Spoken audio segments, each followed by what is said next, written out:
ఎన్నో సంవత్సరాలు నన్ను దాటిపోచున్నవి,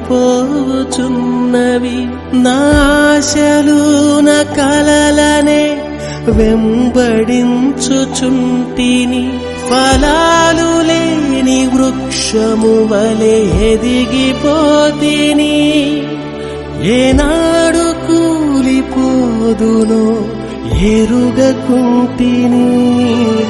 నా మరణ రోదన ఆలకించుమో ప్రభు, మరల నన్ను నూతనముగా చిగురు వేయని.